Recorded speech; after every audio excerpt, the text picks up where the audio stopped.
Hello everyone, आप देख रहे हैं न्यूज़ोपीडिया। एक सवाल हमेशा से रहता है कि क्या पश्चिमी मीडिया या पश्चिमी देश एशियाई देशों के लिए, खास तौर पर भारत के लिए बायस रहते हैं? क्या उनके पास भारत के लिए अलग पैमाने हैं और अपने देशों के लिए अलग? क्योंकि जिस तरीके से बीते कुछ हफ्तों से अमेरिका में छात्रों का ज़बरदस्त प्रोटेस्ट चल रहा है और जिस तरीके से वहाँ की सरकार उसे हैंडल कर रही है और मीडिया उसे दिखा रहा है, उसके बाद ऐसे सवाल बनते हैं। दरअसल भारत को गाहे बगाहे लोकतंत्र और मानवाधिकारों का ज्ञान देने वाला अमेरिका इस समय चर्चा में है। वो इसलिए क्योंकि इन दिनों फिलिस्तीन के लिए आज़ादी मांगने की मुहिम एक चल रही है। अब जो फिलिस्तीन से सपोर्टर्स स्टूडेंट्स हैं, जो अमेरिका के कॉलेज में या स्टूडेंट में जमकर प्रोटेस्ट कर रहे हैं और उन्हें लेफ्टिस्ट गैंग का सपोर्ट मिल रहा है, उसमें विदेशी छात्र भी शामिल हैं।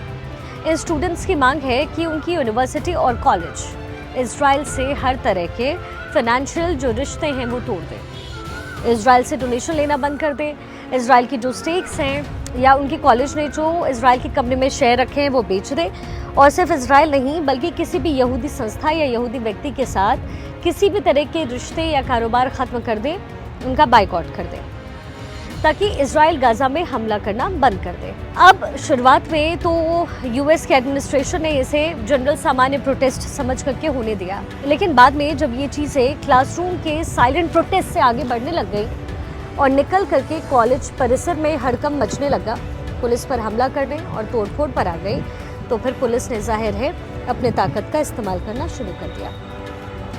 ऐसी कई तस्वीरें सामने आई जिसमें पुलिस उपद्रवियों को सख्ती के साथ हैंडल करती हुई नजर आ रही है। प्रदर्शनकारियों के साथ पुलिस के साथ झड़प हो रही है और जो पत्रकार ये सब वीडियो बना रहे हैं उनके साथ भी मारपीट हो रही है, उन्हें पीटा जा रहा है। एक महिला प्रोफेसर की तस्वीर आई जिसमें उन्हें उसे बुरी तरीके से दबोच कर हथकड़ी लगाई जा रही है, उसके हाथ मरोड़े जा रहे हैं। अमेरिका में पुलिस अब तक सैकड़ों छात्रों को गिरफ्तार कर चुकी है और अकेले कोलंबिया यूनिवर्सिटी में ही 200 से ज़्यादा छात्र गिरफ्तार किए जा चुके हैं, जबकि अमेरिका के दूसरी यूनिवर्सिटीज़ में, जिसमें येल यूनिवर्सिटी है, मिशिगन यूनिवर्सिटी है, इनमें भी बड़ी संख्या में छात्रों को गिरफ्तार किया गया है। अब इन वोक छात्रों के खिलाफ ये जो पुलिस का एक्शन है वो सही है गलत, ये बहुत अलग एक सब्जेक्ट है और इस पर डिबेट्स भी चल रहे हैं। लेकिन मेरा निजी तौर पर ये मानना है कि प्रोटेस्ट होने चाहिए, प्रदर्शनों को मंजूरी मिलनी चाहिए, लेकिन इसके साथ एक ऑडिट भी ज़रूरी है। प्रदर्शन के नाम पर एनआरकी की मंजूरी नहीं दी जानी चाहिए, और अगर बात लॉ एंड ऑर्डर की है तो प्रशासन को अधिकार है कि वो ज़रूरी कदम उठाए। लेकिन मैं जो इशारा कर रही हूँ वो है देश की और मीडिया के डबल स्टैंडर्ड का, क्योंकि इसका एक चेहरा तो वो है जो दिखाता है कि अमेरिका अपने देश में peace and law and order को मेंटेन रखता है, फिर चाहे उन्हें प्रोटेस्टर्स पर लाठी क्यों ना चार्ज करना पड़े, आंसू गैस के गोले दागने पड़े, हवाई फायरिंग करनी पड़े, या फिर प्रदर्शनकारी छात्रों को कॉलेज से टर्मिनेट करना पड़े, या फिर उन्हें देश से निकालना पड़े। यानी इस पूरे एक्शन से साफ है कि अमेरिका की प्रायोरिटी सबसे पहले अपनी कंट्री के जो सामान जनजीवन है और जो पब्लिक प्रॉपर्टी है, सिविल प्रॉपर्टी है, उसकी सिक्योरिटी है, उनका लॉ एंड ऑर्डर है, और होनी भी चाहिए। किसी भी एडमिनिस्ट्रेशन का काम यही है। अमेरिका और ज़्यादातर पश्चिमी देशों की मीडिया भी इन प्रोटेस्ट को उसी तरीके से दिखा रही है और पुलिस पर इस मामले को छोड़ने की जगह इन प्रोटेस्टर्स को और स्टूडेंट्स को जिम्मेदार ठहरा रही है।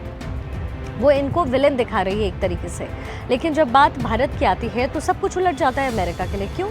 अब आप याद कीजिए कि आज से 3 से 4 साल पहले का दौर 1920 का 2019-20 का, जब सीए कानून को लेकर के प्रोटेस्ट हुआ, और ये प्रोटेस्ट उनकी शुरुआत यूनिवर्सिटी से हुई। कौन सी यूनिवर्सिटीज़ आप भी जानते हैं। और तब इन कॉलेज और यूनिवर्सिटीज़ से जो प्रोटेस्ट शुरू हुए वो हिंसा जल्द ही सड़कों पर पहुंच गई और प्रदर्शन के नाम पर हिंसा और उपद्रव का पूरा खेल खेला गया। सरेआम सरकारी प्रॉपर्टीज़ को नुकसान पहुंचाई गई, गाड़ियां फूकी गई, महीनों तक सड़कें जाम की गई। लेकिन उस समय जब भारत ने अपने यहाँ लॉ एंड ऑर्डर मेंटेन करने के लिए कार्रवाई की, जब भारत की पुलिस यूनिवर्सिटीज़ के अंदर घुसती है, तो अमेरिका समेत वहाँ के पश्चिमी मीडिया को दर्द होने लगता है, उन्हें मिर्च होने लगती है। वहाँ की मीडिया को भारत में लोकतंत्र खतरे में नजर आता है, अभिव्यक्ति की आज़ादी खतरे में नजर आती है। तब जो ये वेस्टर्न मीडिया है जो आज इन छात्रों को प्रदर्शन कर रहे हैं, उन्हें गलत बता रही है, उन्हें एनार्किस्ट बता रही है, उस समय भारत में यही पश्चिमी मीडिया इन छात्रों को, वामपंथियों को इंटेलेक्चुअल और क्रांतिकारियों की तरह पेश कर रही थी। उनके समर्थन में लेख लिखे जा रहे थे, रिपोर्ट्स लिखे जा रहे थे और ऐसा दिखाया जा रहा था जैसे भारत की डेमोक्रेसी कमजोर है और सरकार बेचारे पढ़ाकू छात्रों पर अत्याचार कर रही है, जो बस अपनी वाजिब मांगों को लेकर के शांतिपूर्ण तरीके से प्रदर्शन कर रहे थे।